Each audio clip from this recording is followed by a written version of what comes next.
whose work we're going to hear, a world premiere of his Paraservice for Ernestine in a little bit. Welcome, gentlemen. Welcome, welcome. And so I don't know if we have the opportunity to get a couple of chairs or not. No space. This is what happens when you have a big ensemble. Something has to give, so we are going to stand. Fantastic. So I'm going to put down my materials so I'm a little less burdened. And tell me a little bit about the programming decisions that you made, Andrew, for the ensemble tonight. Well, when Patrick sent me an email inviting us to be part of the festival, I was honored because we've never, even though we are an orchestra and chamber ensemble dedicated to new music, we've yet to play the music of Derek Bermel. So this is a grand opportunity to be here at Bryant Park with you all. And because our mission is really to primarily support new work, I really wanted to bring a new work to life. And I was contacted, I think, in June by Patrick. So that's not in Derek, having lots of different pieces being played here. Did not have the opportunity to write something brand new for us. So immediately I thought of Matthew Evan Taylor. We've been working together closely for about a year now. And he just jumped at the opportunity to write this piece on very short notice, so yeah. And so tell me a little bit about how you and Matthew started working together. He was recommended to me by a wonderful composer colleague, Paula Matthewson, who said that Matthew was a brilliant saxophonist and composer and one of the best people out there. So. Again, we called him on short notice to do a bunch of brass fanfares for our 10th anniversary, and Matthew responded with something that a friend of mine called it was like Mondrian for music, and we've been working together ever since. So that is short notice, but if someone comes with great recommendations, that's always exciting and special. And a 10th anniversary, that certainly calls for fanfares, especially for new music ensembles to coalesce and stay together is really remarkable. So Matthew, tell me a little bit about this piece and its inspiration, please. Before I get to that, I just wanted to say what a thrill it is to be a part of the festival. And actually, there are many rivers and streams that lead to certain moments, and people kind of influence those, and Derek actually is a big influence in me being in this spot now through his initiatives with the American Composer Orchestra and stuff like that. So I'm really thrilled to be on the same bill with him. But the piece, A Prayer Service for Ernestine, was inspired by the recent passing of my grandmother, Ernestine Taylor. And she was a very religious woman, a loving woman. And so I wanted to honor her with a piece of a style that I hadn't really experimented with yet. So it was a bit of a risk for me, but I think it's come together, as you'll hear. But there are basically three elements to the piece. There's the kind of the crux of the piece is this hymn, her favorite hymn called "Comfort Ye Disconsolate," or "Come Ye Disconsolate," I've forgotten the words now, but it has these beautiful words for people that are in deep sorrow. So it's that hymn in different forms brackets either side of the piece, and then the church tradition that she was in was a big inspiration. The Black church has a tradition called hymn lining, where there's one person that starts a hymn and then the rest of the congregation starts singing the hymn back. It's an imprecise and spontaneous type of praise in the church. It's a call and response, and if there are any Coen Brothers fans out there, there's a film called "Oh Brother, Where Art Thou?" If you've heard that, at the end, when spoiler alert, George Clooney gets caught and is about to die, and there are these grave diggers that start singing. It's the song is called "The Lonesome Valley." So if you listen to that, that's a pretty concrete version of the tradition I'm talking about.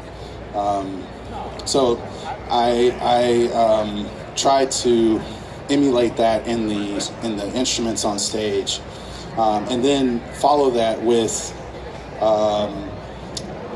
a kind of a musical version of a black preacher's sermon, which is going to be played on bass clarinet. And it really, again, I'm trying to emulate the syncopations and the rhythmic drive of the black church, which, you know, these are things that come from my early childhood, so they kind of have always been nested in the back of my mind. Well, I think we've talked over the course of this festival a lot about musical DNA and cultural DNA and sort of how you incorporate new things, but also when you dig down into those musical roots and sort of pull up the treasure trove of that can be a really powerful experience for both the composer and for the audience as well. And you mentioned in your comments that this is sort of a new form for, or this kind of ensemble is new, or were you pushing yourself in that regard? Well, yeah, the ensemble is unique because you have to kind of, as a composer, you're always looking for ways to overcome certain aspects of an ensemble. So, like, if I were writing for string quartet, the blend is amazing. How do I differentiate the different voices within the string quartet? This is a very heterogeneous ensemble. So there's now, how do I take these disparate voices and blend them together? And then how do I exploit how different the voices are? And I think it's the exploitation of how different the voices are that helps solidify the direction I wanted to go with the piece. Tell us about the instrumentation, because it really, you know, you've created these very striking and different and very variegated colors. So the instrumentation is it's actually inspired by the piece that comes after Derek Bermel's Three Rivers, and it's for my piece is for piccolo, E-flat clarinet, bass clarinet, bassoon, trumpet, bass trombone, percussion, and 3 string players. So for those of you that did orchestration class, you can hear how disparate the colors can be. But it was a lot of fun playing around with it. So I'm wondering, Andrew, if you can tell us a little bit about Derek's piece in that case and sort of what your experience is of it as the director of this ensemble. Derek's piece, I'm going to be conducting this first piece. Derek himself will be conducting the second. So I don't know that score as well as I should, but I did select the piece in collaboration with Patrick and Derek. I thought it was a great way to end the festival because it has the title is Three Rivers, so it takes these 3 kind of strands of music and it interweaves them in all these really different ways. And Derek has created this really interesting orchestration that's kind of this like living thing. So you're going to hear a mix of really a lot of fast music, a lot of slow music, and a lot of improvised music. And it's just I think a great way to end the festival.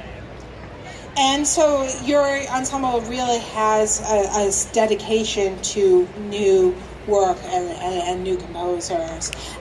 Tell me, was that your original intention? Was that always a vision that you had for building an ensemble?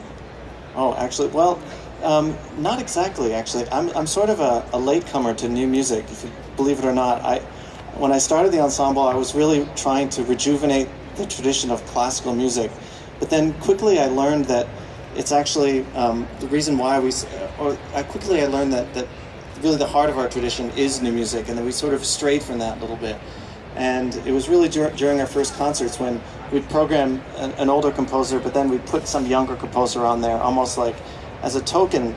And I would ask audience members, well, what did you respond to? Oh, that kid from Juilliard, man, that was such a great piece. That was so interesting. And then I, as a conductor, really enjoyed just being in the room with composers, and I realized quickly that there are just not enough opportunities for composers to work, and also for great instrumentalists to work with composers. And so we started doing more and more new music, and I just loved doing it more and more. And then I just decided to steer the ensemble completely into a new music direction. And then from there, things really started taking off, and we've commissioned like 200, well, close to 200 works since in the past 10 years. And so it's been a great ride. But you know, I've been very, very privileged to work with extraordinarily gifted composers and instrumentalists who respond to the call, which often comes at the last minute. But we have a lot of fun doing it. So at the last minute, I think that's partly because the demands on musicians now are to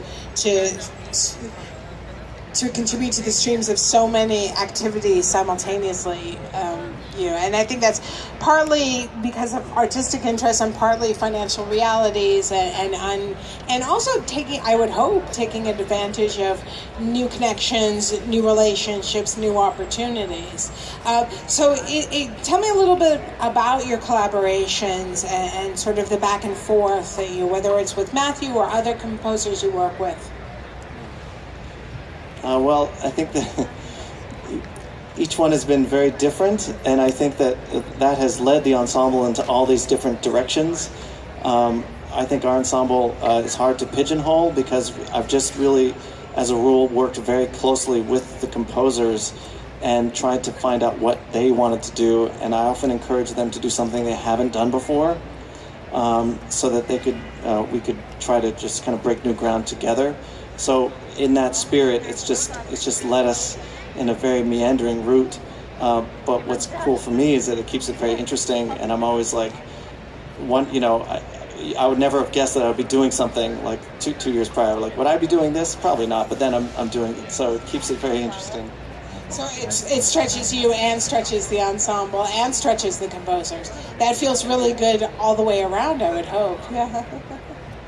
And so, Matthew, are you based here in New York? Currently, I'm based in Miami, but that's changing soon, actually. I'll be teaching up at Middlebury College starting this fall. Yeah. Vermont fans, that's always nice to hear. But your ensemble, the Metropolis Ensemble, Andrew, it really pulls from New York-based musicians, or as opposed to composers. Yeah, a lot of our players are mostly fresh out of school, and they're trying out for competitions, or they're sitting in on auditions, or they're forming their own groups, and so it's within that pool that our roster is constituted. And New York is just an amazing place. There's so much talent here in the city, and then there's all these major conservatories in like Boston and Philly and New Haven, and so it's just there's just a crazy amount of talent all around us, which is great. I'm looking around to see if I could maybe coax Derek back to the stage momentarily. I don't know if he's available to speak to us about Three Rivers, but in any event, I'd love to just say that it's a special treat to hear musicians premiere new work. It is an extraordinary special treat to hear a world premiere at the Intersect Festival. And again, if you're interested in, and I heartily encourage you to support the work of the musicians you're hearing tonight by seeking them out elsewhere and other opportunities, but also when they have CDs available, please consider supporting musicians in that way, because it really is an important revenue stream for them. And the Intersect Festival would not exist without the curation of Patrick Zimmerly, the composer and saxophonist we heard earlier tonight. And also I would like to say a special thank you to Matthew and to Andrew for joining us on stage this evening. It's a real pleasure. And this will be the concluding set of the Intersect Festival. And stick around for a little bit more information afterwards. But I want to say what an incredible pleasure it's been to be with you since 2 o'clock this afternoon. My name's Anastasia Tsilkas. I'm a journalist. I'm also a music critic, longtime music critic for NPR and NPR Music. And it's a special pleasure to be with all of you tonight. And I wanted to emphasize how exciting it is to have composer creators joining us, and not just the ones that we feature like Billy Childs last night and also Derek Bermel today, but as you've heard again and again and again over the course of the festival, musicians whose own work we've heard, Helen Sung this afternoon for example, who really are important and energizing composers in their own right. And I know that Derek's here. I'm wondering if, Derek, you could speak to Three Rivers just for a moment before the musicians get started. And thank you for that set with Half and Half, by the way. Thank you. I'm still half in the 50 outfit because I have my shoes and my Argyle socks, which have yet to come off for this next incarceration. Listen to me. I gotta get into. It's been a long day. Yeah. But beautiful day. I mean, we brought out the sun. It started off rainy. Yeah. Well, speaking of rain, Three Rivers. It's a piece really about rhythm and different layers of rhythm, and it's kind of there's an aspect that actually has a lot to do with this festival because it's at the intersection of jazz and classical music. I was asked to write a piece from a venue called The Kitchen, and it was actually for WNYC. It was commissioned by your friends downtown at WNYC. We love WNYC, yeah, just like NPR. And John Schaefer, their musical aficionado, John actually commissioned this piece from me, and it was a challenge. It was for a series of musicians who were, half of them were classical musicians and half were jazz musicians. So it was an interesting meeting of the minds, and it was a project they were doing called House Blend at the Kitchen, where they were combining forces of classical and jazz musicians. And actually this set me on an interesting trajectory because after writing this piece, which has some improvisation. There's 2 middle sections where you'll hear these wonderful musicians improvising with each other and trying to find threads within the piece to improvise on. After this piece, I actually did a number of pieces which did similar things of incorporating aspects of jazz and improvisation into classical formats. One of them was for Jazz at Lincoln Center for Wynton Marsalis and his band, along with the American Composers Orchestra, where I do I'm an artistic director of that orchestra now, but at the time I wasn't. But I wrote this piece combining those 2 forces also. So it's something that really interests me to kind of blend, the worlds of music. And, that's why I'm really enjoying myself at this festival, seeing so many of my favorite musicians cycling through from all different genres.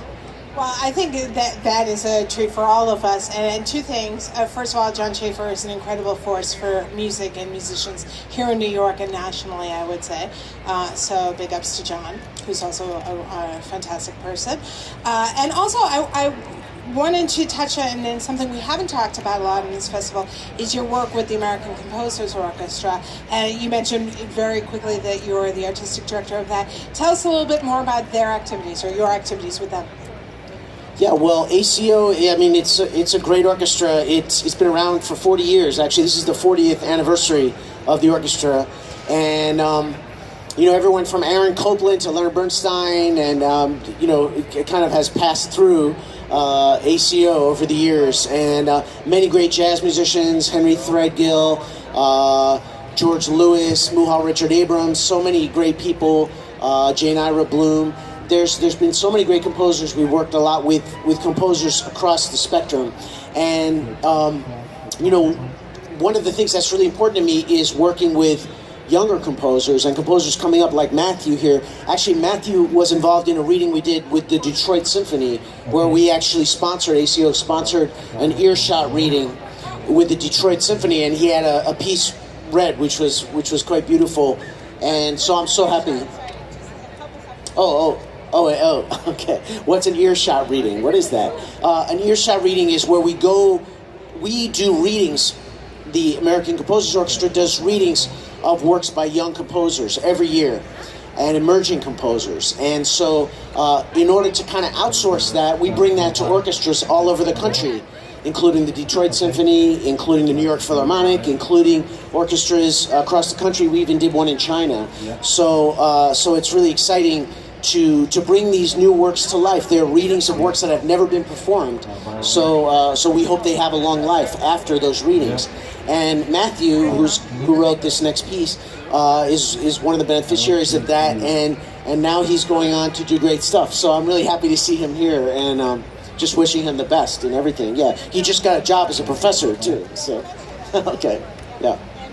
I think that's one of the most exciting sort of ramifications of these kinds of efforts. Is Detroit has been really taken up the baton, so to speak, in terms of nurturing new music. That's been a real focus of late. The New York Philharmonic has really, especially under Alan Gilbert's leadership, has really put a lot of new music forward. So it's great to see these interactions between contemporary composers and groups like the ACO and these larger kind of establishment orchestras. I think that's a really healthy thing. Okay. Yeah, and I just think, Pat Zimmerly, the guy who curated this whole day and kind of came up with all these zany ideas for all the programming that you're hearing today. He's that kind of musician. He has that scope and breadth to his musical language and musical world, and that's what's, again, exciting for me to see all these young musicians who are good improvisers as well as good readers. And the world is changing and music is changing with it. Things are becoming more diverse and more inclusive, and regardless of what you see necessarily on TV and all that kind of thing, I think people are changing, and the country is changing, and the culture is changing, and I'm excited about that. That makes me really excited. That brings up to my mind to me, kind of a crucial question is, it sounds to me like you're saying that there are a lot of younger musicians who have that sort of code switching fluency, that they can switch between improvisational music and more formal written music. And is that something that you're finding younger musicians increasingly adept in? Yes, younger musicians, and also, teachers at conservatories. People are getting more open to it. People from the jazz world looking toward classical music. People from, looking into Latin music, looking into music from across the world, hip hop, all kinds of things. There's much more kind of crossover, and I don't mean that in a surfacey way, but I mean in an integral way. People are listening to all different kinds of music. I'll bet most of these people on their iPhones, they have all kinds of music, of all different genres. And that wouldn't have been the case, 40, 50 years ago. We would have been more ghettoized. Everybody would have been in their own musical world. Now people are listening to all kinds of things, and I think it's really exciting. And that's, I think, what this night is very much about, this day and this night. Well, it's interesting. Patrick and I, in one of our earlier conversations, were sort of half reminiscing about the old days of going to record stores, and that everything was very segregated and segmented by genre. And classical music, literally in many cases, was behind a glass wall, and sort of entombed that way. And I think it's really worth noting. I've heard a lot of musicians talking about this. That the democracy of the internet age, of that on your phone, you may spin through and shuffle through a bazillion artists and dozens of genres, or when you get a suggestion on a streaming platform, whether it's YouTube or Spotify, you're sort of careening and cruising through all kinds of music and all kinds of experiences in a way that's very equalizing. I think it's very healthy. I think they're ready. We hear that they're ready. Thank you so much, Derek Bermel, and please give a very warm welcome once again to the Metropolis Ensemble, led by Andrew Sear first, and then we're going to hear Derek Bermel leading the group in his three revers. So please enjoy.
you.